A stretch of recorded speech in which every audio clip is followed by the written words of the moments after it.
Good afternoon, everyone. Welcome to Mando Monday's Roundup here, November 30th. I'm Rebecca Mosley, co-founder of LaughingPlace.com, and with me from Burbank, California, is our Star Wars editorial content director, Mike Celestino. Hey, Mike. Hello, happy Mando Monday, number 6. Oh man, and what fun do we have ahead? It was so hard because I wanted to reach out and talk to you a lot about the episode, but then there was this other side of me that was like, well, let's wait so that we can have that enthusiasm. Yeah, so we're not repeating our conversation, but wow, it was tough, and I'm excited to discuss all things Ahsoka and whatnot. So as always, going to let everybody know off the top that this is obviously going to be we start off with merchandise and then we go into a recap. So this will be totally spoiler filled.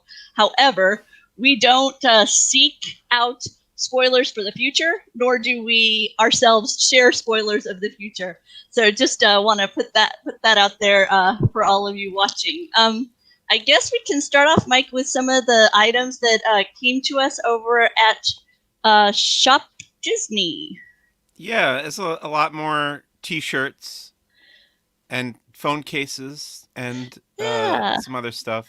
I thought the some of the the play with food, the Bo-Katan, they had a nice array of items out over there this week. Yeah, this is some episode specific stuff like we were talking about, but specific to a couple episodes ago, so they're still catching up on that kind of thing.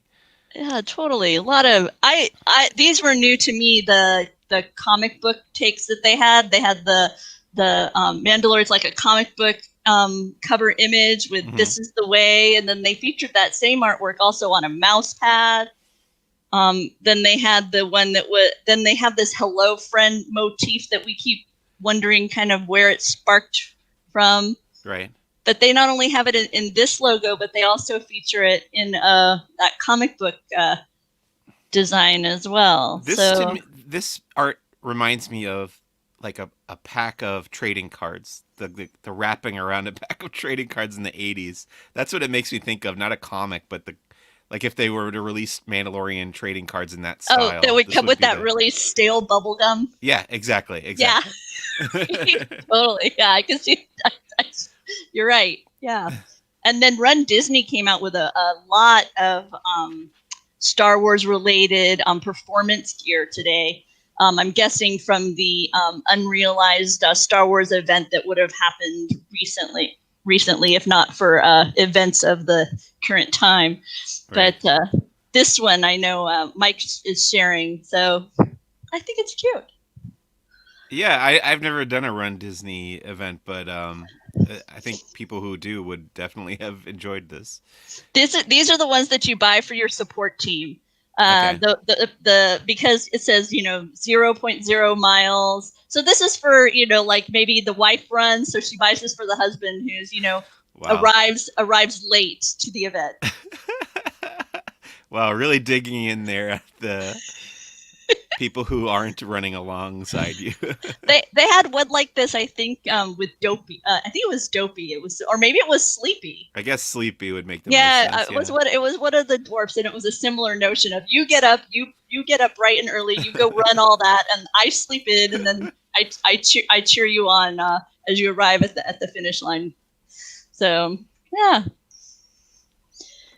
Eating the cookies. The panel from a nice collection of moments from the, as they're called in the merchandise, Navarro Nummies. Mm-hmm. That was a fun. I'm still I keep revisiting that episode. That's still my most rewatched episode thus far. Yeah, we were saying just before we started here that it's tough to pick a favorite from this season. So I think that trend's gonna continue as we go along. Totally. And the Marshal of Navarro, Cara. Is it Cara or Cara? I'm trying to remember how they said it in the show, but I don't recall. I feel like I swap it around. I wonder if it's one of those things like is it Han and Han? Han, right? And Han, right? Yeah. Depends who's saying it. Another T-shirt with the. Gotta get this one for your son. Yeah, No. I was thinking about that. It's not very often that there's like a Disney shirt that just has his name emblazoned on it that isn't that run rundown looking ne'er do well cat.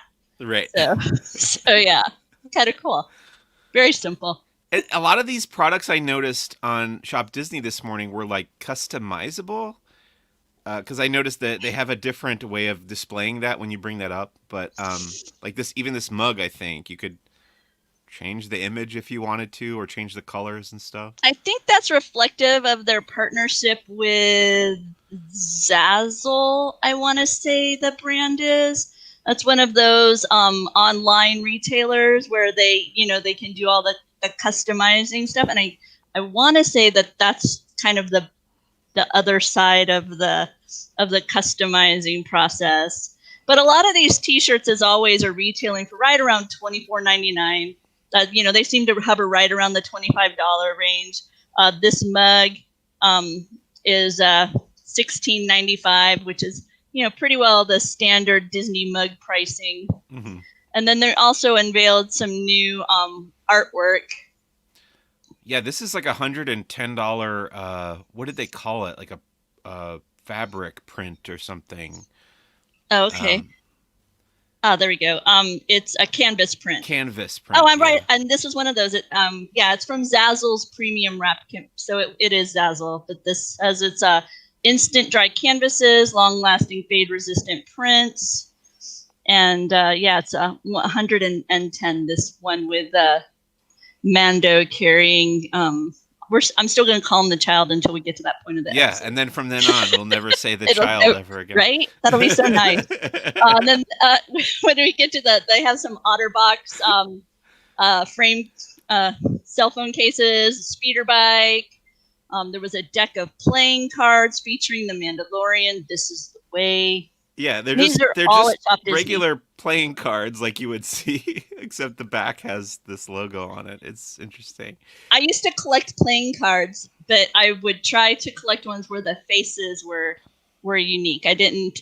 This I would have passed over because the cards themselves are the same. Yeah. So, except when we used to play, there was this one game that we used to play where it was very, very helpful to have extremely different backings, and so I used to every once in a while pick up a set like this for that kind of game. So, IG-11. This is another print. That's beautiful. I think that's from Acme Archives. I believe so. Let's look. And it's $50 to my recollection. You are absolutely correct. And then there's also this Moff Gideon T-shirt. Mm-hmm. Long live the Empire. If you want to take the side of the bad guys on your T-shirt. I like the way the Darksaber is illuminated in that one. And then the exclusive at Target is this red, and this is a red card exclusive too, right? As I recall.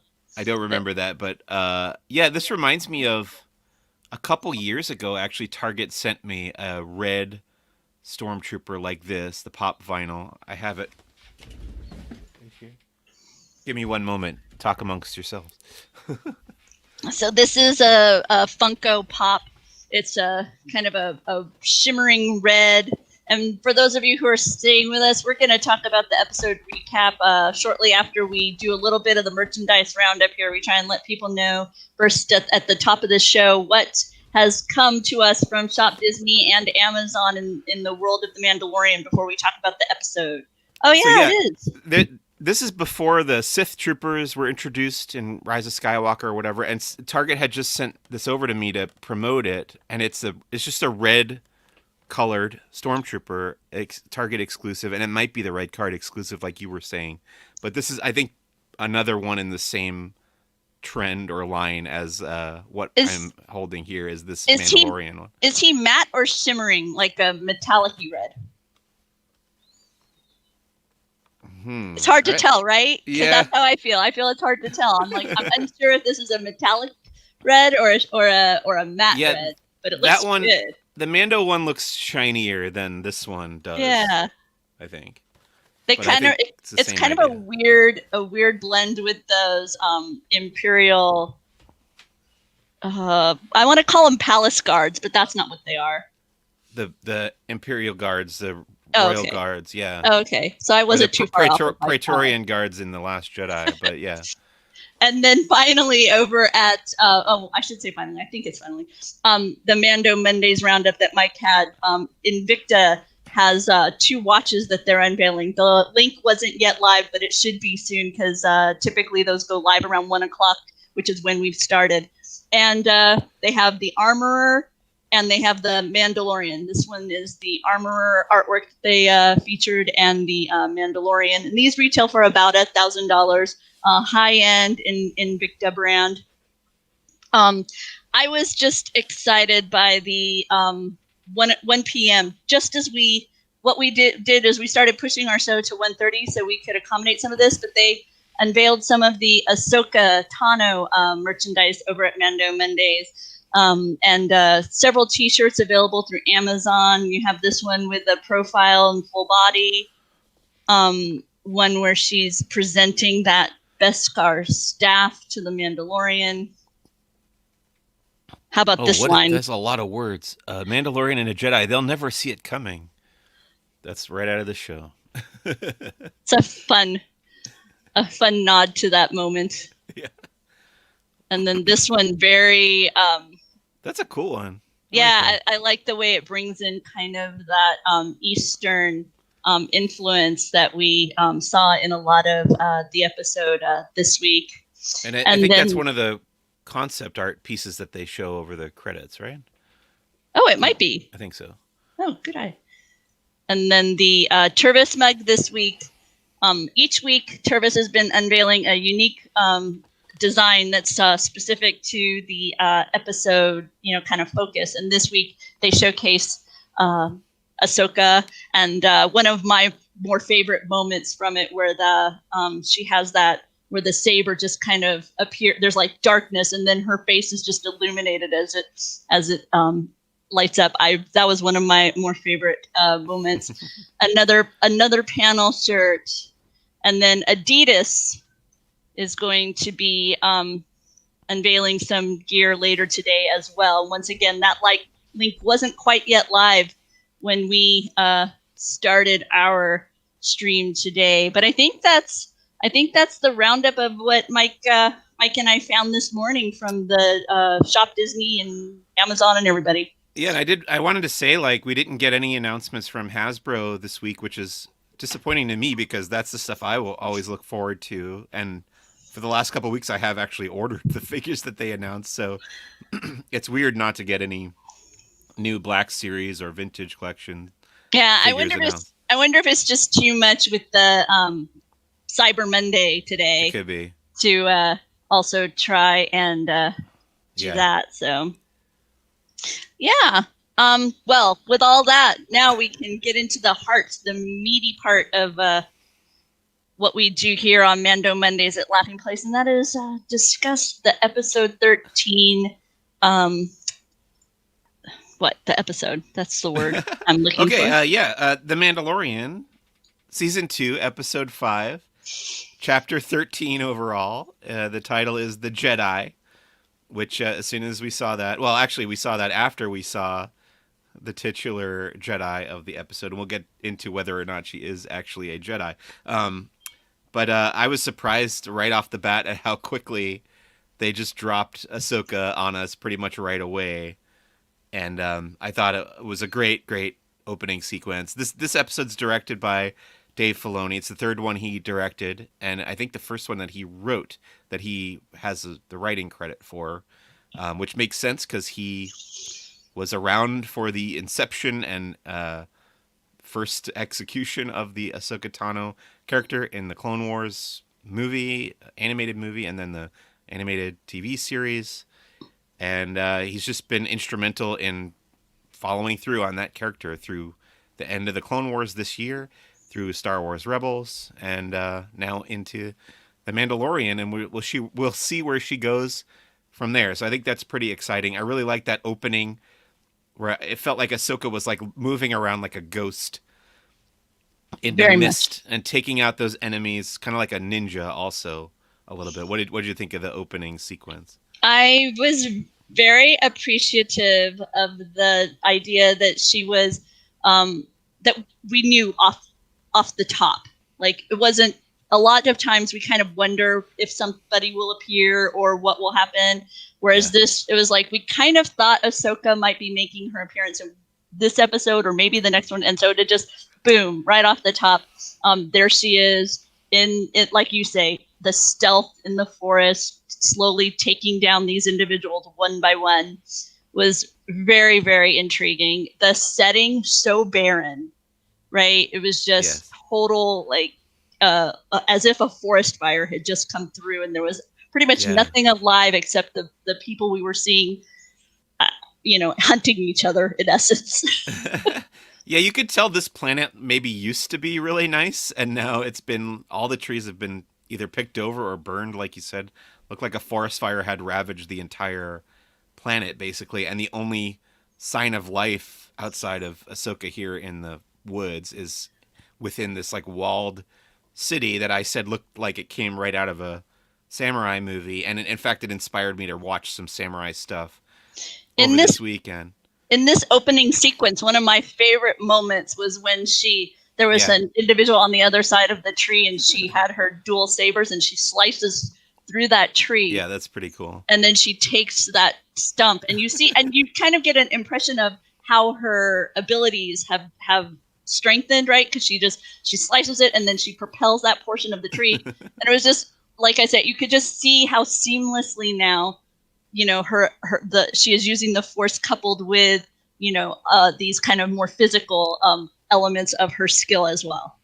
Yeah, you could tell they're trying to be as creative as possible with Ahsoka's like mature fighting abilities now that we're 30 years down the timeline from when she was first introduced and how her talents have evolved since then.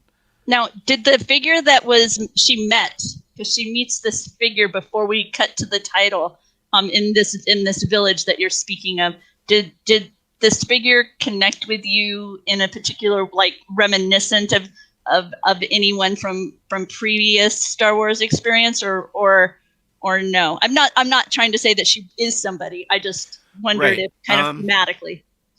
No, I don't think it did. I wondered if I recognized the actress, but it turns out that she's just I mean, not just, but she is a very accomplished, experienced stunt woman who they cast in this role probably for those abilities. And she's excellent in this role and with her fighting as well. So other than wondering like, do I know her from somewhere? I don't know that it rang any bells for me, not to make a pun on the giant gong that they sound as the alarm on the top of the gate there. But her name is Diana Lee Inosanto, and apparently she's the goddaughter of Bruce Lee, which is interesting. And yeah, very very talented stunt woman.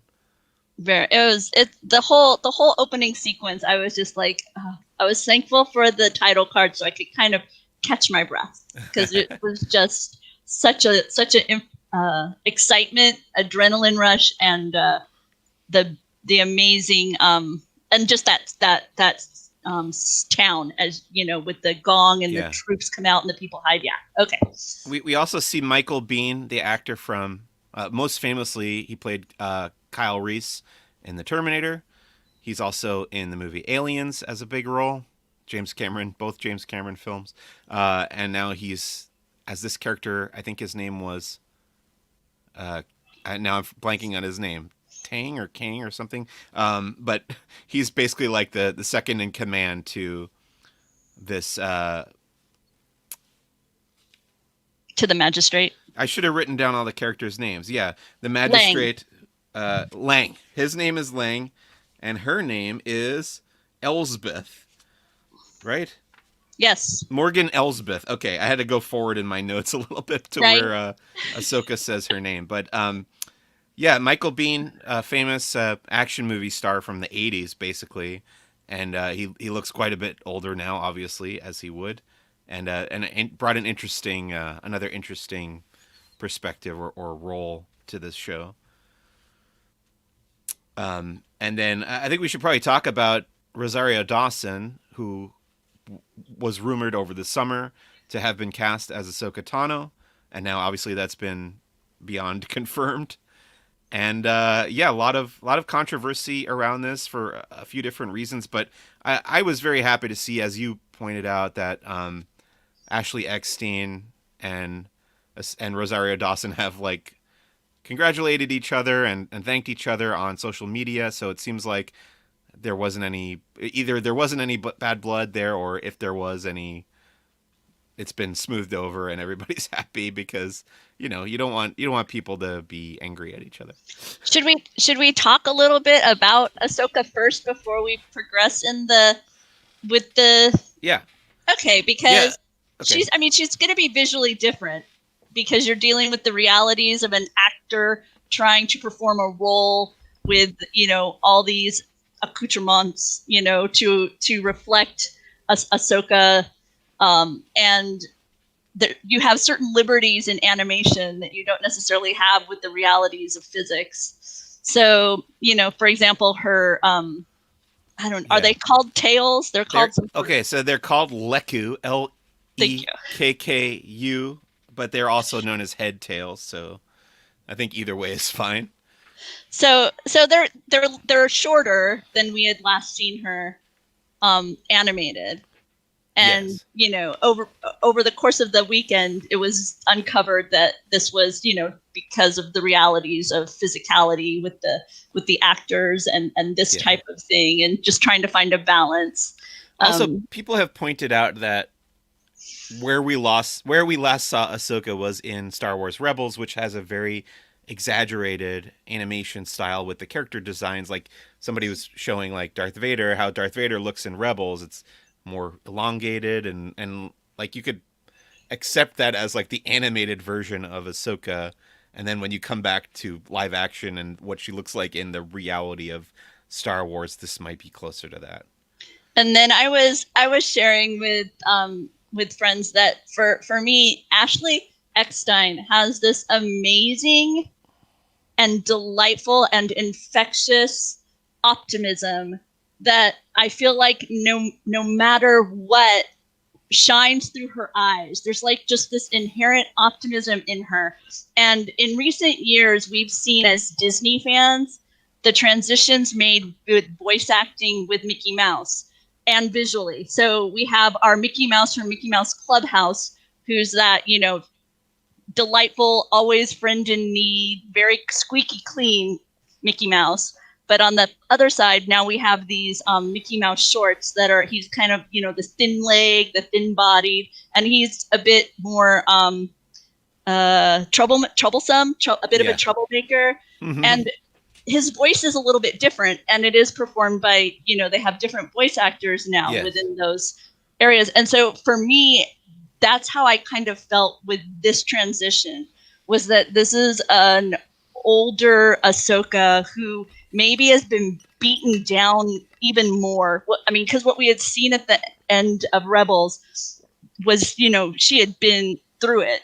And so it was like, for me, that was kind of how I saw this transition, and how for me, the difference between the two people who have brought the character to life. Yeah. I think you hit the nail on the head there, and I think Rosario Dawson did a great job in my book. I thought she was a fine Ahsoka, very strong in the role, and I understand that Ashley Eckstein is more of a voice actor than a live action actor or a stunt performer for that reason. And in the Vanity Fair article that you shared this morning, Rosario Dawson talked about how she went and watched basically all of Ahsoka's existing materials Mm-hmm. before coming into this, and I think it really shows how she kind of matched the evolution of that character from going back all the way to the beginning of the Clone Wars and then through Rebels, and kind of following that arc through to its Yeah. natural endpoint where we are now in the timeline. And that's a really terrific article, by the way. Vanity Fair. It's an interview with Dave Filoni and Rosario Dawson about the realization of Ahsoka Tano in The Mandalorian. So yeah, highly recommend it. A couple other things about this opening scene. I know we're still just on the Isn't that opening, funny? but It was so um, amazing. uh, Ahsoka says to the magistrate, she says, "You know what I want," which right off the bat you're like, okay, well, what does she want? We're not going to find out till the end of the episode, so we got to forget about that for now. But then there's a droid along with her second man, right hand man on the top of the gate there. There's a droid. This is called an HK-87 droid, which is a reference to a droid called HK-47 in the Knights of the Old Republic video game. So they're still drawing in more stuff from the Star Wars video games. That droid I remembered from the Knights of the Old Republic. That was one of the first droids they had that was like evil. And I remember thinking it was so funny because you're used to the droids in Star Wars being like either like kind of effeminate or kind of like neutral, but this one was like out and out like a killer assassin guy in the way he spoke. Obviously, we had seen like IG-88 and Forlom, the bounty hunter droids before this, but this was the first one who spoke and was like actively evil in his dialogue and stuff. So it was cool to see that kind of brought. I think that they have been mentioned a couple times in the current canon before, but it's very cool to see it in live action form as well. They don't seem like they should work to me. They like Right. they seem so top heavy. Yeah. I keep waiting for them to like just fall forward, but Yeah. they're very, very menacing. I mean, don't get me wrong. A lot of Star Wars menacing. droids are like that, and it gets you get proven correct when you get the action figure because they won't stand up. Like you have like there's the 21B medical droid who is very top heavy and his feet are very small, and you can't stand him up. You either have to put him on a peg or you have to lean him up against a wall or something. So yeah. But I think that's everything from that first scene, right? Like, there's nothing else to comment on there. So we've made our way to the title. Yeah, right. So then they told us the title was The Jedi, and then they cut to the Razor Crest flying through space. It's been fixed up in the last episode, but as we know, there's the tracking device on it, though that doesn't quite come into play this week. And I thought it was interesting in this scene that we see that the child is learning to kind of listen to his guardian because he tells him to get back in his seat. And it takes him a couple times to tell him that, but he does finally follow the directions and sit in the seat there. Yeah. But he does want that knob again.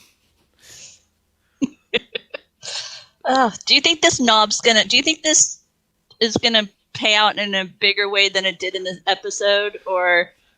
I don't know. I would have said that at the end of last season, that was all that we would have seen of that knob being important, but I was proven wrong in this episode, so it could come back again.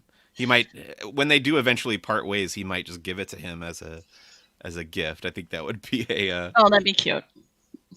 A moment to remember. But he does use the Force to kind of start spinning it off of its hinge there, and then I just thought that was interesting because again they're kind of showing that the child is still kind of using the Force for his own personal desires and gains, which we saw last week with the cookies and everything as well. Then they land on the planet in front of all those barren trees. We see some cool, like dinosaur type creatures. I don't know if these have been given a name yet. I didn't look into that. They look like oversized fleas. Yeah. The way their body shape is with the yeah. Okay. Yeah, that's true. I liked how they eat the trees too. Yep. And you kind of hear them snapping the limbs off the trees. And Mando talks about how he's never had dealings with the Jedi before. And then they walk into town, and he's allowed through the gate because he says that he's a guild bounty hunter, just kind of passing through, looking for a place to stay, basically. And he enters in through the big gate, which shuts in a very fascinating way to me. This like notch in it that it then slides together. Just another one of those just interesting visuals that the cinematic team gives us. Yes, very very Star Wars way of closing that gate to me, and this whole city kept reminding me of like a Kurosawa film, which is why I went and watched Yojimbo over the weekend. I also watched the first movie in the Lone Wolf and Cub series, which I had never seen before, but that's like the main influence on The Mandalorian because it's about a samurai who travels around with a little kid, basically. So, um, recommend those. They're both on HBO Max if you want to check those out. Uh, then let's see. We're introduced to he passes. I wanted to point out that he passes by another droid that is familiar to anybody who's been to Star Wars Galaxy's Edge. It's also familiar to people who've seen Return of the Jedi. It's called an 8D8 droid. I think at Galaxy's Edge he's 8JD8 or something like that. But he's the droid who's running the torture device in Jabba's palace. So there he is okay. there. And Yeah. then he tries to talk to a vendor who just kind of like runs away from him. And then we're introduced to the only real citizen of this little village that we ever get to meet in any meaningful way. And this is played by Disney legend Wing Ti Chow, which I did not realize right away. It kind of came across me on Twitter. People were asking about it later, but I was there at the Anaheim Convention Center last summer 2019, when Wing Ti Chow was inducted into the Disney Legends in the same ceremony as Jon Favreau, which I thought was interesting and maybe where this whole cameo appearance came about. Because in his speech, if you go watch our video on the Laughing Place YouTube channel, Wing talks about how his mom always wanted him to be an actor and how he kept wishing that Disney or Bob Iger would make a Kung Fu Architect movie because he's famously the architect of a lot of very iconic Disney theme park and resort buildings. So he got his mom's wish to come true, I guess. Basically, he got to be an actor in this episode, which is awesome. I remember his speech being so memorable and funny because he was holding up this cutout of Jackie Chan's face over his own face. It kept Did saying he? he was Jackie Chan and he had like botched plastic surgery and now he looks like Wing Ti Chow. Yeah, Oh, if you that's go watch it, funny. it's very funny and Uh, it's very kind of heartwarming to see him having that dream realized. I do hope that at some point we do discover kind of the catalyst for this appearance, kind of how it came to be. Because I tend to agree with you that it feels like it must have been born out of that chance. Yeah, I'm guessing that, Jon Favreau was in the audience for that whole ceremony like I Yeah, was, and he was probably just as equally charmed by this guy's yeah, speech, and he mentioned wanting to be an actor. So this is probably a seed that got planted in his head and talk to him later about it or whatever. yeah. Um, but I yeah, love that I just idea. thought that was so cool. And then we discover that there must be something going on in this town because the gentleman tells us, don't talk to anyone, don't talk to me, don't talk to anyone. And as he's doing that, he's interrupted, right, by these guards that come up upon them. Right. So the guards tell him that somebody wants to talk to him, and they bring him in through another gated entrance. First they pass by these cages that are lining the pathway on the left and right, and this made me think of like ancient Rome, like crucifixion Yes, kind of definitely. thing.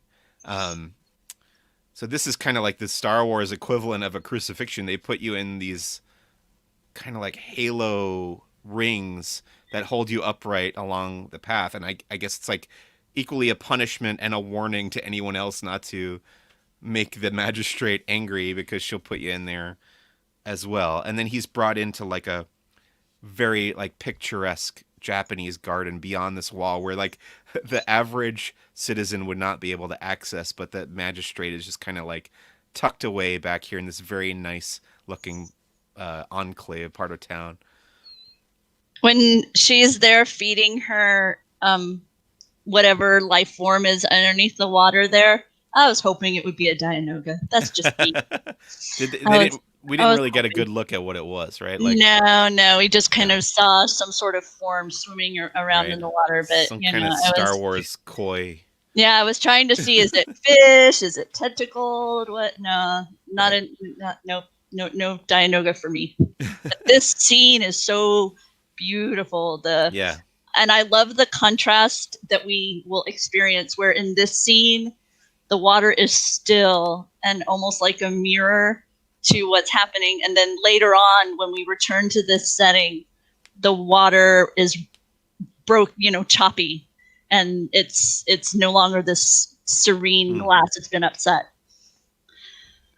Yeah, good observation. I thought this episode was really well crafted. Mm-hmm. Just everything about it, like the cinematography, the staging, the whole mood set by the locations, and the score was fantastic as well. As every week, Ludwig Göransson does a fantastic job with the score. But yeah, just love the overall feel of this episode, and I think that's exemplified by this scene. And she introduces this Beskar staff that the droid brings over and gives to her, and this is kind of going to be his prize if he's able to hunt down and kill the Jedi that she's perceived as causing all of her problems, basically. Yeah, exactly. Sorry, Mike. I got a little something going on here. Okay. Sure. Yeah, so she basically enlists the Mandalorian to go and kill Ahsoka Tano, who is plaguing her. And he agrees to go do this in exchange for the Beskar spear, I guess. And little does she know that he's also seeking Ahsoka for his own reasons. So they walk him out back to the gate, and he sets off into the forest. And we get a little moment where, is it Lang that we decided? He asks him what is that thing in his pouch, the child, and Mando says that he keeps it around for luck, basically. And then Lang says, "You're gonna need luck where you're going." I loved this exchange because it kind of continued on the little joke that we had in the passenger episode where he says to the child as they're leaving the babysitter, no, we've got enough pets, and it's this kind of flippant nature that he keeps trying to play off the affection and the attachment he actually has to this little guy. And so I found it a fun little moment that once again kind of trying to separate himself, where clearly we can see that there's kind of a familial bond developing between these two figures during this journey. Mm-hmm. So he sets off into the forest on his way to find Ahsoka, and this delightful forest. Yes, the barren the forest of no return. And we should point out that along the way he passes this thing called a convor. Looks just like an owl, basically. And this is something that has kind of accompanied Ahsoka as a symbol of Ahsoka for many of her appearances. I'm not sure I understand the connection between Ahsoka and the convor entirely. I get that the convor shows up whenever Ahsoka does. Notice that here and there. Obviously, in the final episode of the Clone Wars, it shows up at the end. And I guess it's kind of like her little familiar or whatever, her little animal that just follows her around. I guess that's the implication. I don't know. Do you understand it more than that? I think that's also been a trend that we've seen more frequently in some of the more the modern era, right? Because we have the wolves. Yes, it's a Dave Filoni thing. Yeah, and then the those foxes in Last Jedi, right? The foxes that help them kind of find their way out. Yeah, I mean, we had. I guess you could say, in some ways, we have it. In as far as like animals sacrificing themselves on behalf of our heroes with the tauntaun, but it's not the same as you say. Kind of, there's a spiritual element to it, yes. kind of a beyond nature notion to it. But yeah, I was very pleased to spot this owl, given the connection that we've seen throughout the series. It was just a familiar moment. Yeah, and then out of nowhere, as he's walking, Mando gets attacked by Ahsoka, and we get a fun little fight scene. It doesn't last for too long, but it's cool to see kind of what it would be like to have these two characters go up against each other, and they're they're a match for each other. Mando is wearing the Beskar armor, obviously, which is designed to be impervious to lightsaber blades. So he puts that to good use. He also uses his flamethrower and his little what would you call that? I think Cable, of it as yeah, I think of it as a lasso. a lasso, yeah, And that wraps around her. I love how she then leaped over a tree so that he has to detach himself lest he just be hanging from a tree. Right, and that moment, of course, reminded me of Return of the Jedi, where both. Um, for me, I've lost Mike for a moment, but for me, it also was reminiscent of the Boba Fett does opening. that same thing to Luke Skywalker. Oh, sorry, Mike, I lost you for a moment. Yeah, But you disappeared as well. okay, for me, I was reminded of the uh, opening sequence of the series where we see Mando string someone up. So I was kind of, just taken back to another moment of attaching someone to a branch. Hey, Caleb, we'll be sure to talk about that when we get to that point in the story. Thanks for asking. So basically, Mando at this point says that he was sent to find Ahsoka from Bo-Katan, and that stops her from attacking him any further. And then she spots the child, and she says, I think he says, I need to talk to you. And she says, I hope that it's about him. Mm-hmm. And we get the first meeting between these two characters, which is cool. And they go off and basically talk to each other through the forest. And there was a moment, I like a moment in this conversation that they're having as they're communing via the force where Ahsoka kind of looks up at Mando. And I have to imagine that the child is like telling her how much Mando has like protected him and kept him safe through all these journeys they've had together. It was very well done, given that there's no dialogue or very little dialogue. I think no Certainly dialogue. very little in this scene, yeah. Yeah, and yet, and like you say, you could see when she looks over, it's like, okay, well, the child is sharing stories about the Mandalorian. Okay, I see, and just her face and her body language is so expressive. You can see the conversation happening. You Yeah, feel like you're eavesdropping. look how beautiful this is too, silhouetted against the night sky there. Just so many cool shots in this episode. Again, I love the mood that was set. But then we get the big scene. It's like a big information dump. We've been wondering so many of these things since the very beginning of this series, since Mandalorian first found the child. We wondered, what is his name, what is his real name, and what was his history before the beginning of the show. So we get both of those things here, and I think at this point we can stop saying the child because his name is Grogu. How do you feel about Grogu? I'm fine with Grogu. I was very excited to finally know his name. I particularly enjoyed when a few moments later we see Mando use his name and he turns his head. Yeah. It was just very I don't know, there was something kind of heartwarming to them having that connection where he Yeah. actually, oh, you know my name. I did think that was a very nice moment, and I really liked the score in that moment as well. I thought it did a great job in conveying the emotion that we as the audience should be feeling and that Mando was feeling in learning his name. As for the name itself, I wasn't sure what to make of it at first, but as I said to my wife, it's Groguing on me. Oh, very So. nice. Nicely done. Were you surprised that it didn't start with a Y?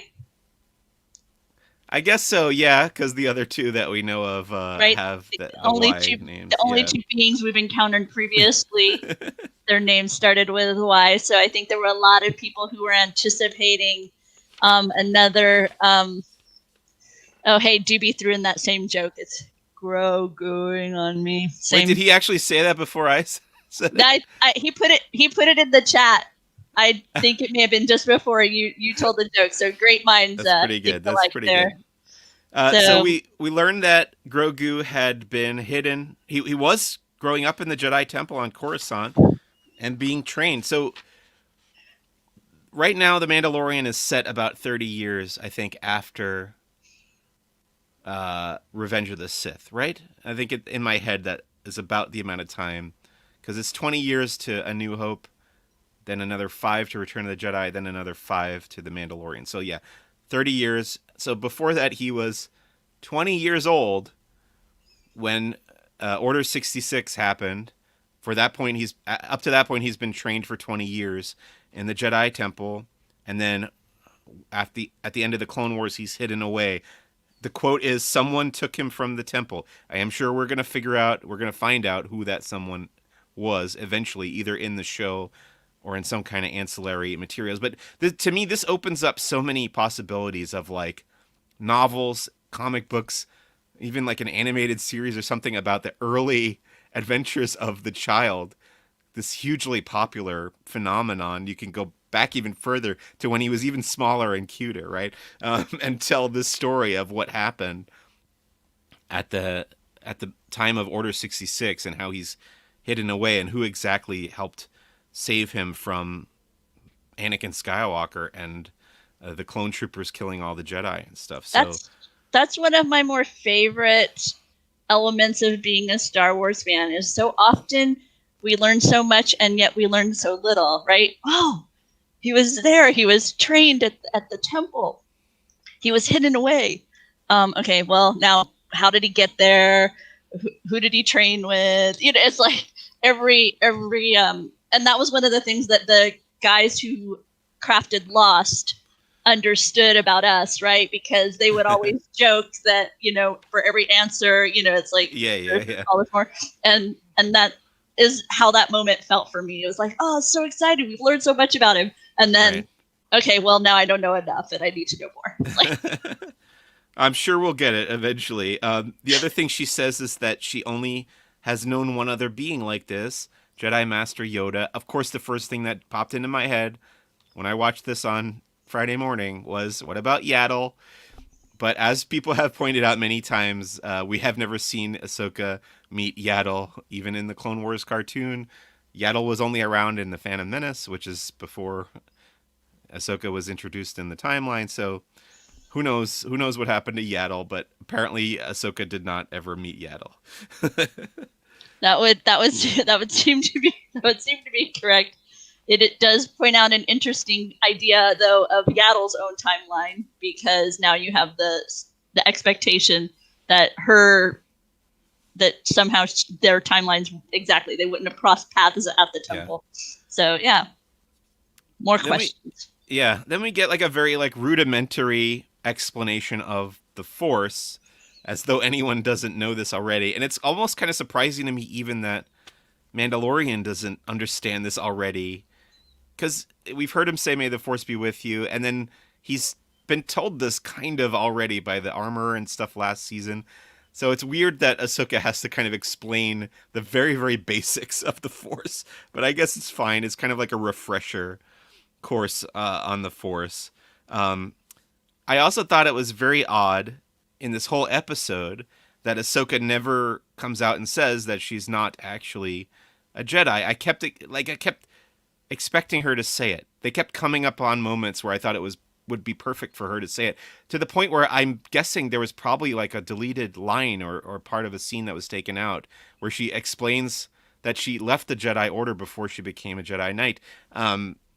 Now, my guess is that they probably thought that was too much to expect. Like, this is going to be millions and millions of people's first introduction to Ahsoka, so that might be too much to tell people all at once. It's a little confusing that she left the Jedi Order or whatever. So she never, I did note that she never actually like says she's a Jedi or agrees that she's a Jedi. Other people assume that she's a Jedi, which makes sense. She carries the lightsaber. She uses the Force.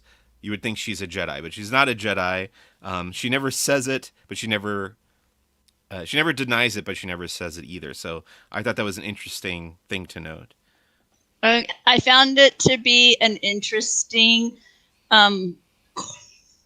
correlation. No, I don't know what the word is, but currently we're looking at the Mandalorian and the idea that he is, the way, and he never removes his helmet, but yet he's met other Mandalorian who do not adhere to such practices. And so I found it interesting that now we have this individual who is called a Jedi, but yet is not part of the Order.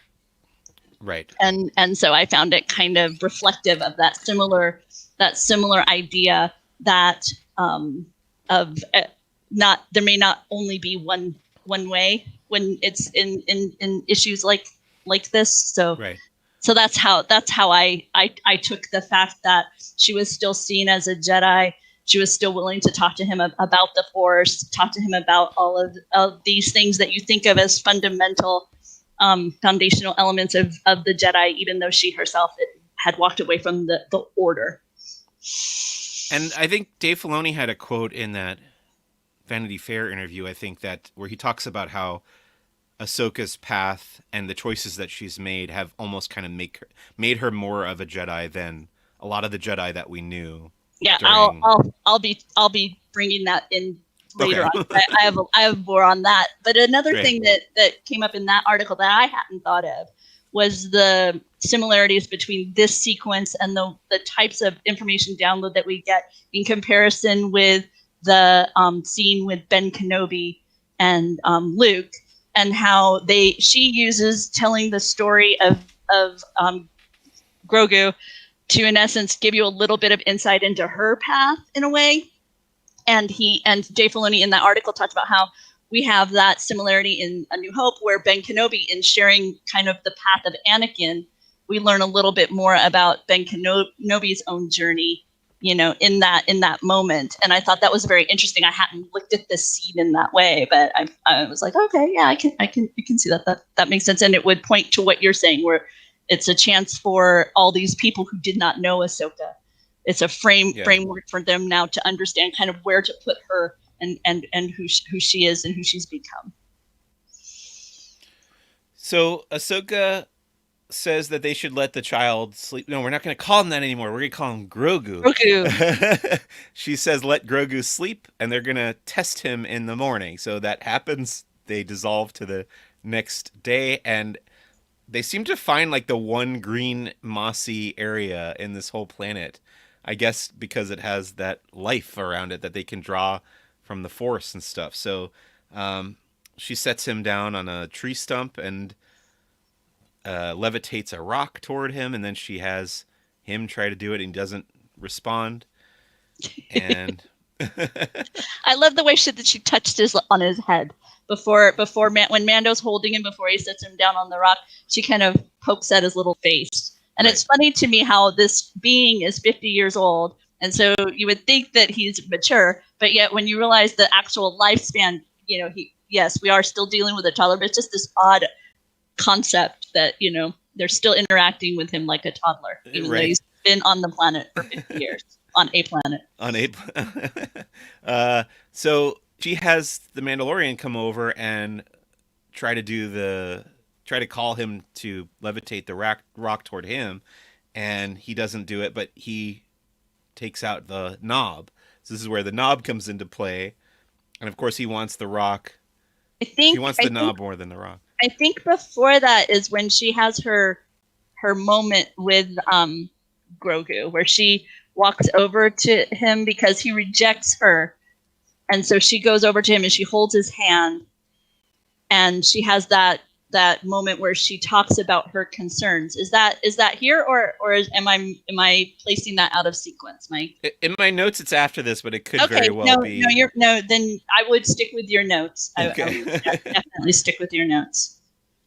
Yeah, he successfully gets Grogu to levitate the knob toward him, and then Ahsoka starts talking about how he's too attached to him and how she senses fear in him, in Grogu, and that he's hidden his abilities to survive. So that kind of gives us a good explanation of why we haven't heard much of him in the 30 years since Revenge of the Sith, which was when he would have went into hiding originally. And then she talks about how she's seen what such feelings can do to a fully trained Jedi Knight. And she says, to the best of us, which made me think, oh, Ahsoka has very rose-colored glasses about Anakin Skywalker, because to me, when I watch those movies, the prequels, and even some of the Clone Wars, I think this guy was a jerk from the beginning. He was always destined to be Darth Vader because he was very petulant and whiny, and um, maybe that's a I don't know. That's me looking at it that way, but yeah, Ahsoka Can has fond memories of Anakin that I don't. I guess. can I throw another canon individual to you? Yeah. It made me wonder if she was also had in mind Ezra's challenges, because as I recall, he kind of dabbled in the he Yeah. got Sure. swayed by the dark side for a bit there, and it was looking unsure as to where his path would go. And so it kind of I wondered if she if it I agree that she always had a soft spot for Anakin, and she tended to have a more rosy remembrance. I agree 100%, but I wondered if that also there was a depth of it, if she wasn't only referring to a single Okay. individual.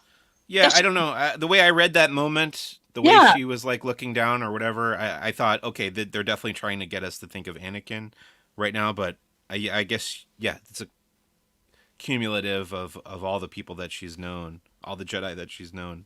That makes sense to me as well. Um, so they kind of make a deal because she refuses to train him for that reason, but the Mandalorian offers her to help her take out the magistrate, who he says has hired him to take out Ahsoka. Um, and he says he'll help her in exchange for, quote, seeing to it that Grogu is properly trained, which kind of gives Ahsoka a loophole later on in the episode. But I thought it was interesting that he worded it that way. most definitely. Yeah, it was make sure it happens. Not you do it Right. yourself. Right. He calls lightsabers laser swords, which is always funny. That's funny. Yeah. Okay. He tells her that Lang looks like ex-military to him, and we also get some more history about Morgan Elsbeth, who helped build the Imperial Starfleet. And Mando says it looks like she's still in business, which I think is a little bit of a hint that they're still trying to build up the Imperial Navy again, maybe in the efforts to turn it into the First Order. That's where I how I read Yeah. that moment. Yeah. Mm-hmm. Then they kind of agree to team up and go and take out the magistrate, and they get that line from that T-shirt. I enjoyed this walk and talk through the forest. The conversation between the two of them, the way that Mandalorian kind of briefed her on everything that he had observed. And we know how short his time was in there. You know, pretty much he walked in, walked to her, they had a conversation, and he walks out. And then he has this information dump for Ahsoka. He's able to kind of lay out to her what kind of troops are there, how many people they need to be, you know, worried about taking care of. So it just for me it kind of it gave me more insight into what kind of soldier, for lack of a better word, what kind of soldier he is, his skill set in that arena, and how he's been able to survive. Absolutely, and yeah, we get that line: a Mandalorian and a Jedi, they'll never see it coming, which is So good. yeah, kind of a hint back to the relationship that those two factions used to have, Mm-hmm. the history of fighting each other, basically. So we get the team up now, um, and the first part of the big climactic battle scene is Ahsoka taking out the guards on the top of the gate there. Oh, this was so beautifully done. The way Yeah, the way that she leaps over the wall, and she's up there with her lightsaber. That way that the image is the sequence is dark, so the lightsaber would illuminate her face every so often, so you could, you know, see her emotion. The laser blasters coming at her, her deflecting them, just the all of that was really beautifully done, and I was very taken by the scene where she slices through the belt. that was very cool. Yeah, that's kind of along the same lines of what we saw earlier with the tree stump. Like, again, being very inventive with the action and the way she uses the lightsabers and the way she fights these guards and stuff. And I liked that they let us kind of soak it in. Like there was all this adrenaline pumping, combat. Yeah, She slices through this. We watch it fall to the ground. We watch and hear it slowly roll. Just that bell tone as it's yeah. rolling. It was a nice touch to this sequence.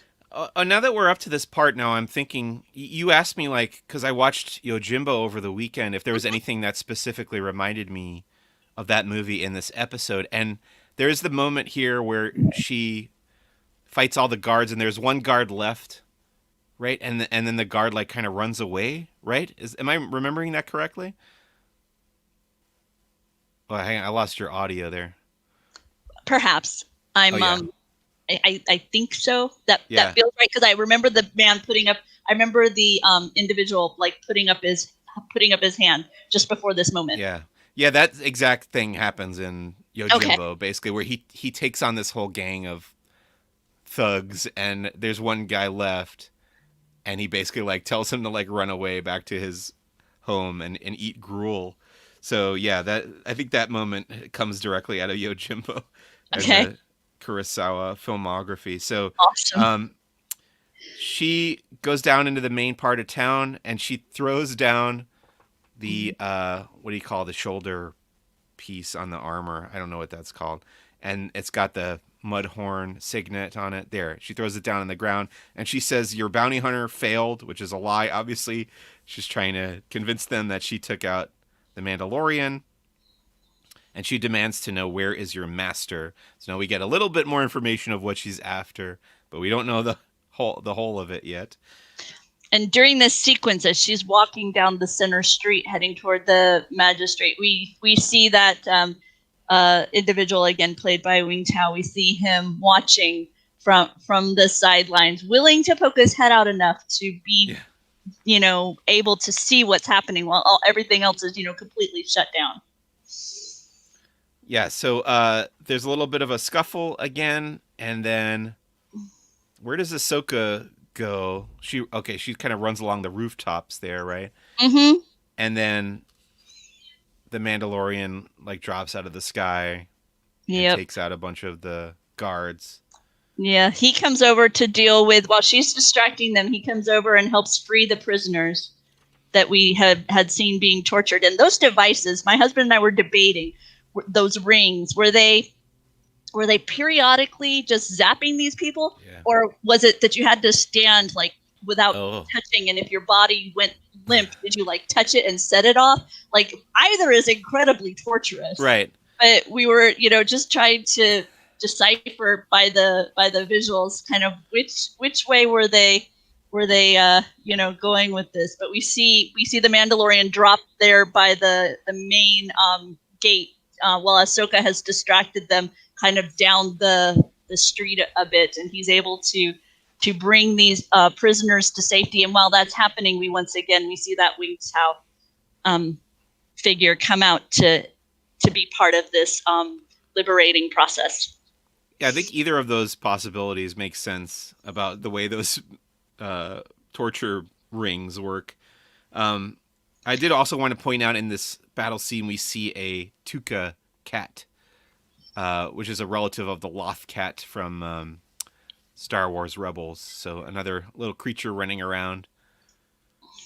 Yeah, I gotta grab. There it is. Yeah, there it is. You could see his silhouette, and then as they're chasing Ahsoka through the streets, we got another look at this. And to me, it was very. I found these very feral. Mm-hmm. So it was like, okay. The other element of this that I liked was they returned to that ghost-like um, operation of Ahsoka, because you would see the guards walking, and then you would just kind of see them off in the distance, and then you would see her in the foreground, just kind of walking across that alley, and then appear in another spot, and it was very reminiscent of that opening sequence where we saw her very stealth-like Yeah. nature. Yeah, so there's a whole scene where Lang is kind of stalking Ahsoka in the back alleys, and she takes out a bunch of the guards. You pointed out earlier the shot of her kind of opening up the lightsaber was so cool That was in the so dark. cool. Um, and then he Lang notably tells one of the droids to get up on the roof, which comes up into play later. And then we kind of get that dual showdown between Mandalorian and Lang out in the street, and then the duel between Ahsoka and the magistrate Elsbeth in the kind of Japanese garden area. Mm-hmm. Both of these happening at the same time, kind of cutting back and forth between the two. And Lang asks, "Who do you think's gonna win?" And he's kind of he can hear the fight, Right? I so thought that was he's so awesome. judging what's happening based on what he can hear. Yep. It was so good. And then you had had the other fight happening inside, and you could hear it. It's like, he's hedging his bets, right? Yeah. How long can yeah. I draw out this conversation so I can make sure I'm Right. on that winning team there? And he says they both he compares himself to the Mandalorian. He says they both are willing to lay down their lives for the right cause, and he says this is not the right cause. So he's trying to lead him to believe that he's ready to surrender, I guess.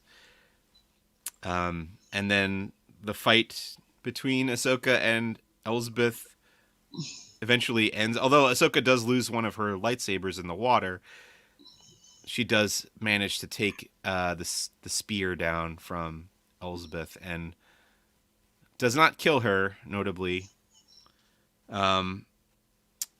We should say before we get into the end of that fight that there's a fake out in the street. Lang pulls out his gun, and Mando, like a high noon showdown in a western, takes him out. Mm-hmm. There. Yes. And then we get the other big reveal of this episode.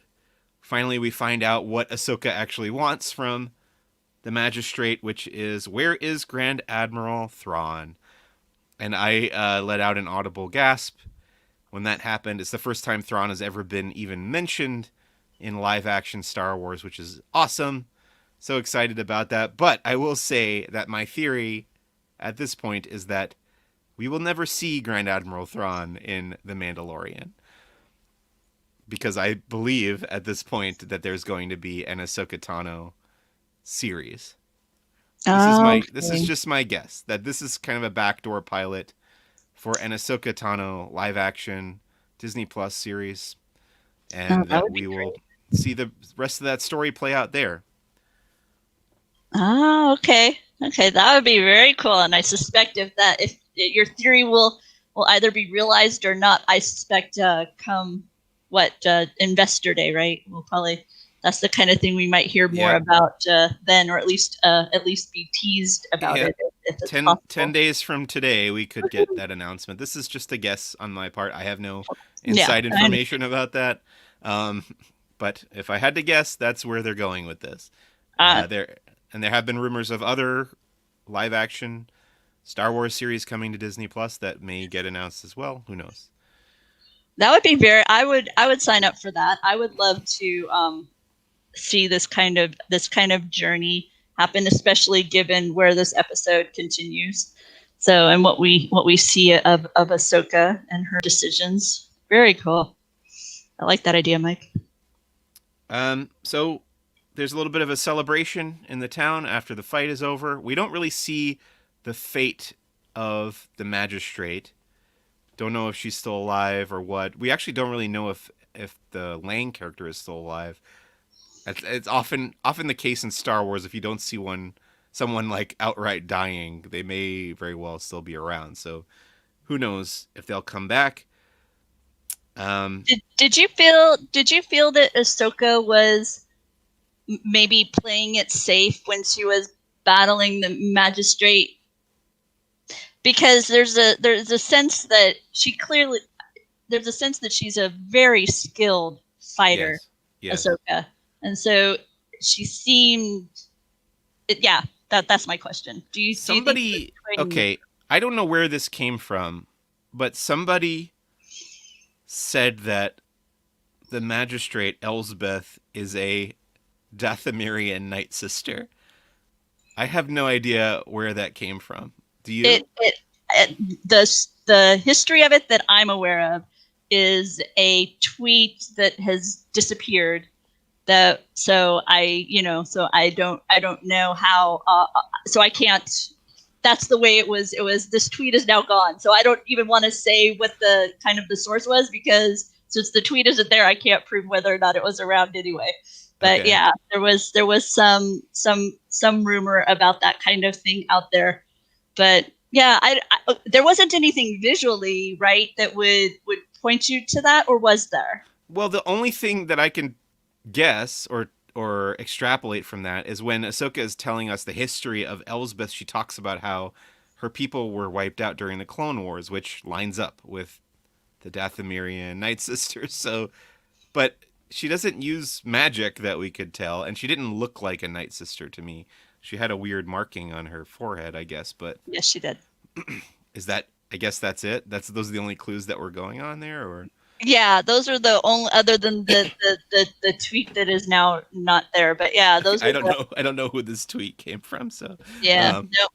But the I wondered, because my thought was she can't go too hard at her, because some people were arguing, given that we had seen Ahsoka fight incredibly skilled individuals in the Clone Wars series, she struggled with this magistrate more than we would have expected. And I would argue that this magistrate had important information to yes. Ahsoka, and so Yes. she, therefore, you have to approach a battle differently when annihilating the individual is off the table, because the information is so important. Um, so that was kind of what my take was on that argument. So yeah, but now we get the celebration because the city has been liberated, and I love how there's this casual conversation happening outside the gates at the front of the city with Ahsoka and the Mandalorian, and in the background we see Yeah. all this celebratory action going on, children running around with kites. We see, I presume he's like a governor. The Yeah.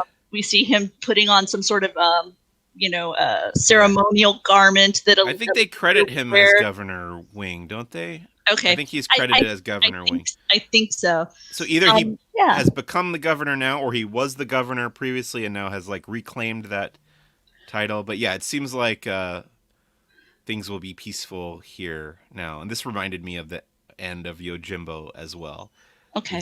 He kind of leaves the town in a much more peaceful state than it was when he got there. And then she tells him that this belongs with you. And he in essence says, well, I didn't fulfill my end of the deal Yeah, to yeah, obtain the Beskar spear. yeah. And Even after all that, he still wants to like abide by the bounty hunter code. Like I didn't kill you, Ahsoka Tano, so I don't get to take the Beskar steel. But she just gives it to him anyway, which I think makes sense. And people have pointed out that, obviously the Beskar steel spear can go up against the lightsaber, and we know that the only other character with a lightsaber in this series is Moff Gideon, who has the dark oh, saber. very But good. this is likely to be the weapon that he uses to go toe to toe against Moff Gideon. I had not thought about that piece of the plot Yeah. puzzle. That this now gives him a very strong weapon against the dark saber. Oh, very very cool. I loved the way that they bang and have it that has Hmm. that noise when it's the Yeah. audio element of this weapon is very very cool. Yeah, great sound design overall.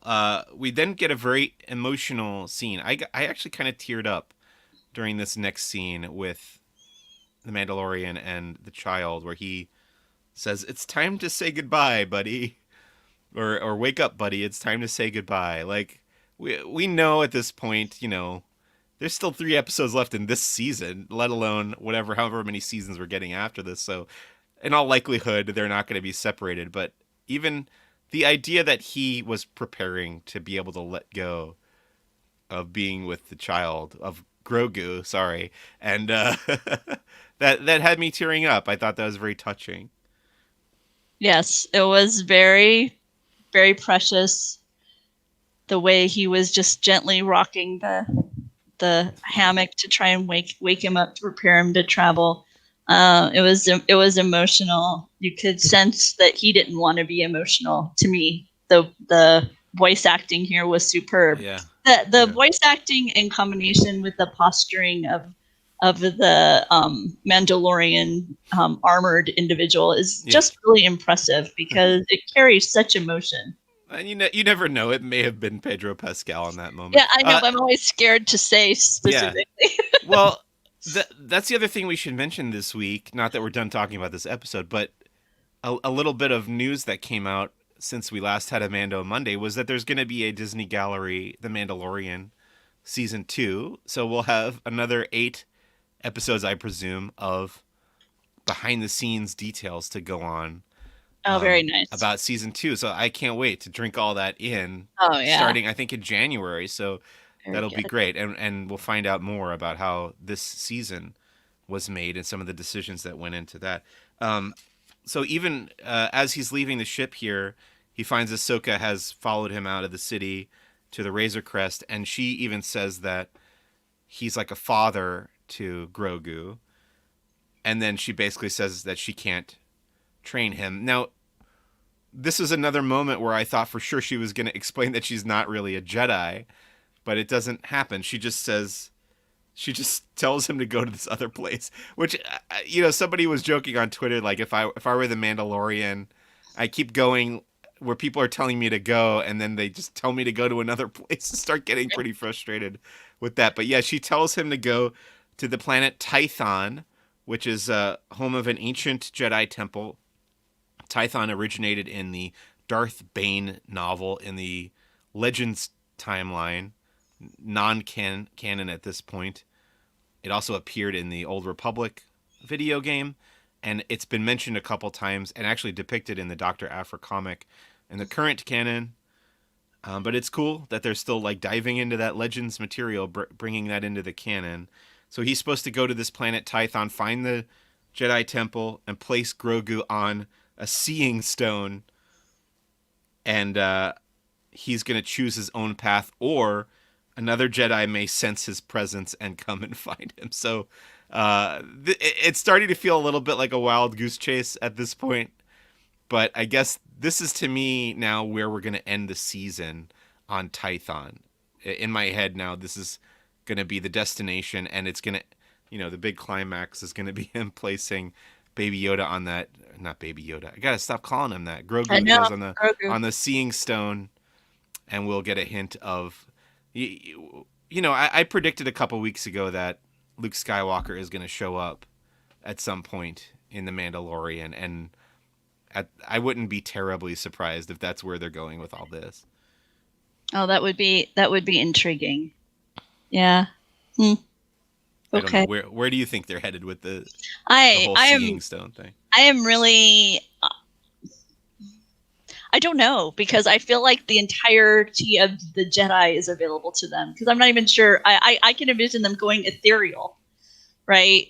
So, I'm hard pressed to really narrow it down to, okay, well, let me see who's alive right now, right? Because I don't even know.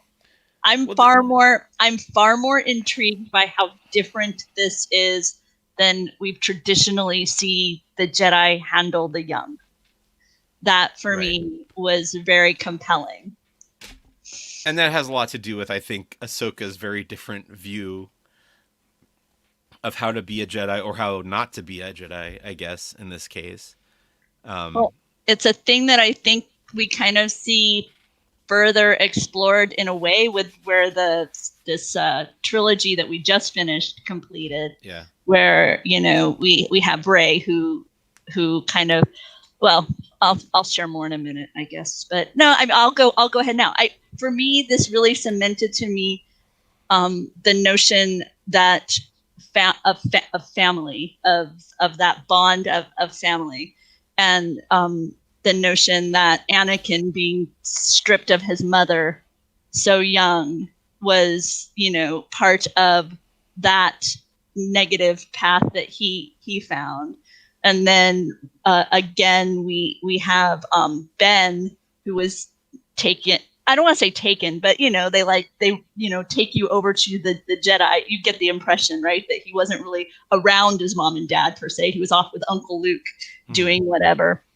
And so now you have this scenario where she doesn't take him from his family, which in this case was the Mandalorian, and she's kind of leaving him with his family, and then he'll explore his path, and we don't know yet what that will end up being as far as his pursuit of the Jedi. And then you have, with the way the Skywalker saga completed, was in essence Rey was seeking family, and that's how she found her path to the Jedi, and her becoming a master Jedi was through her search of family. So it's just it's a lot of all that kind of stuff coming around, and Vader ultimately getting in the way of the Emperor destroying his son, part of his redemption. All of these familial ties and relationship messaging that's been so much a part of the Star Wars saga and lore. Yeah. Kind of came to the forefront to me with Ahsoka's move here. It wasn't as much for me about whether or not she was a Jedi. It was more for me about the realization, honoring the importance of that bond that he had with the Mandalorian. Yeah, and I don't think there's too many options when you talk about like who's left. You're trying to think of like who's left. We know that obviously Luke is around at this point. And if Grand Admiral Thrawn is alive, then it stands to reason that Ezra is still alive. But I don't know. I don't see them going in the Ezra direction here. No, and then from fallen Jedi, Cal. Where does Cal Kestis? Yeah. So Cal Kestis we know is alive prior to the original trilogy, but I always have this problem when they reveal more Jedis that are surviving or Order 66. It's like, where were they? Why didn't they show up to fight the Emperor or whatever? I don't know. We don't know how long Cal lives after the Fallen Order video game, and there are a couple. I think they've announced there's going to be another one of those, as far as I know. So we may get like 3 Fallen Order games that take place before A New Hope, and then he dies or something. But I doubt that Cal Kestis is still alive at this point in the timeline. To me, my guess is the way they're going to end this season, we're going to get a tease of Luke Skywalker. Wow, really? That's just a guess, of course. I have no spoilers. I didn't look at any spoilers. Would that excite you? Yeah, I think it would. Okay. Yeah. And I think you could do it. I think they've done it. They did it 5 years ago in Rogue One with Tarkin. You can revive that character at this age if Mark Hamill is willing to participate. Who knows? And I think the technology has advanced where it'll look better. I really loved in Guardians of the Galaxy Volume 2 when they made Kurt Russell look really young. Mm-hmm. Yeah, that was very well done. Really successfully done. And I think if you give Luke a beard, hide his face a little bit, and just CGI him to look the body shape that he had 5 years after Return of the Jedi, I think it could be handled really well. You don't want it to happen. Yeah, no, I don't. I don't want to see Luke. I really don't. I think I'd be happier with an ethereal, father spirit, as it were. My husband comes in with maybe the season will end with Luke throwing Grogu over his shoulder. What does he mean by that? When he tosses the light, doesn't he toss a lightsaber? Okay. I'm sorry, I didn't make the connection. When Rey shows up, that's very funny. Wow. If Mando gets to Tython or whatever and hands it, and it just goes, yeah, that's really funny. Very good. And then Tony comes in and says, "I'm not a Star Wars. I know I'm not a big Star Wars guy, but wouldn't you say part of what has made The Mandalorian appealing is the lack of familiar characters from the Skywalker saga?" I don't know if the lack of characters makes it appealing to me. I like that Star Wars is this ever-growing and interlocking tapestry of stories. So I always expected it to eventually tie into the bigger story. Yes. It doesn't bother me when that happens. I do like that season 1 is largely devoid of any familiar characters, and we got to meet a bunch of new people. But I never for a minute thought that they would go through this entire series without meeting up with other characters that we know and love. So no, that doesn't bother me. Yeah, no, I would say, yeah, I would say it isn't that it isn't that we haven't seen those people that has made this series why I like it. I mean, the series kind of just stands alone. It just feels authentic to what I want from a Star Wars saga, and that is, you know, good evil. I like that idea, and then a buddy film element to it, because there's a humor Yeah. that is there to Star Wars films that I've always appreciated, and these carry that forward as well. I think the question that we have to ask ourselves and ask about the future of the series is what is Grogu's ultimate fate? Because we don't see him in the sequel trilogy, obviously. As far as we know, he's somewhere else. I doubt he's dead. I don't think they're going to kill him.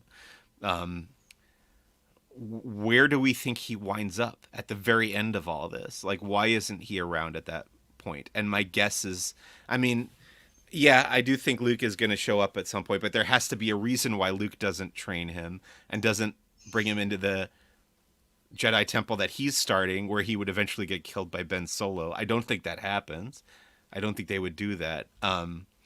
So my guess about all that is that he does eventually literally get reunited with the rest of the Yoda species and goes off and lives with them. That's the end of the show to me. That's how you end the series. That's not this season, but I do think there will be a Luke tease before that.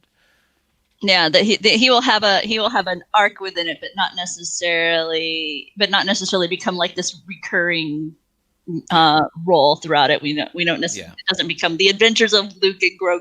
No. Yeah, no. I can sign on to that. So I'll be so interested to see where they take this. I also wonder how many seasons they're going to do, because they haven't said. I think, you know, season 3 they've said they're going to start shooting soon, but how many do they want to do? How many should they do? I don't know if it should be more than, I don't know, what, 5 maximum, I would say. I wouldn't want it to go too much longer than that. Then it starts to really feel repetitive, I think. I don't know.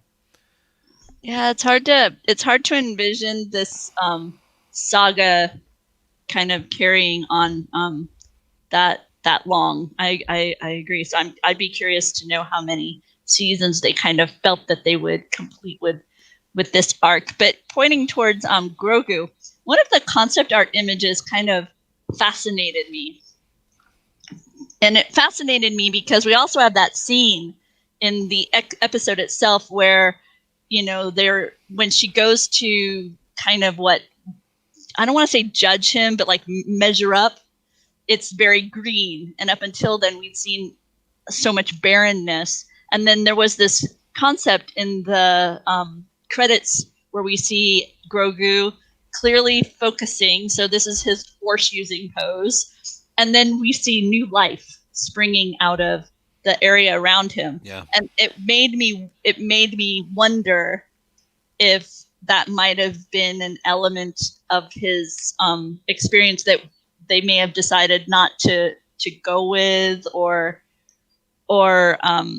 you know, it was just between that scene with all the green. I wondered if maybe he would have been responsible for the green, and then she was further seeing if, you know, what else can he do, and then ended up with I don't want to do that. Yeah, that's actually a really good guess. I wonder if that was the case. That particular concept art reminds me of E.T. That makes me think of E.T. Yeah. 100%. Totally. 100%. It did me as well. Especially the attraction that I've been on more than I've seen the movie, because okay. I've only seen the movie once. Gosh. As an adult, my husband made me go see it. So yeah, I don't know why E.T. just was never for me. So Yeah, even though I watch most other science fiction, I never. Yeah, I was probably just the right age, I think, having grown up in the 80s, So, Right? Yeah. Um, but I'm very intrigued to see what this. I agree with you that I anticipate this kind of information dump that we got being a side story, right? Ahsoka, they've in essence introduced us to Ahsoka so that now she can yeah. go and have her adventures on this other series. Yes. But That's my thought, yes. yeah, but I'm interested now what is the next step for, are we going to continue this pursuit for what we have 2 episodes left? Is There are that what we have? three episodes left. I think they're going to follow suit on what they did last year, where they had a 2-part finale, basically. Okay. So those last 2 episodes are going to be a 2-part finale, and then this next week is going to be like a standalone side quest, pit stop kind of adventure. And my prediction for this week is that we're going to see a return of Bill Burr's character from season 1, the Mayfeld gang from the Prison Break episode, Oh, because okay. I want them to be recurring characters, and we haven't seen them this season. So that's my prediction and hope that we get that this week, and then again a 2-part finale after that. I can sign off on that. I like that. I like that idea. That works. That works But for me. I mean, now that we've seen Ahsoka, because we knew Ahsoka was coming, we have literally no idea what's coming in the next 3 episodes. Like nothing whatsoever. I have no guess. I mean, I have my guesses. I have no evidence of what's coming. He doesn't even have a ship to repair. I mean, his ship is all repaired. Yeah, they don't need to repair the ship. Not like we have to find somewhere to repair a ship. So now it's just about getting to this planet and what kind of hiccups get in the way of that. So, wow. I really enjoyed this episode, though. I thought it was great. Yeah.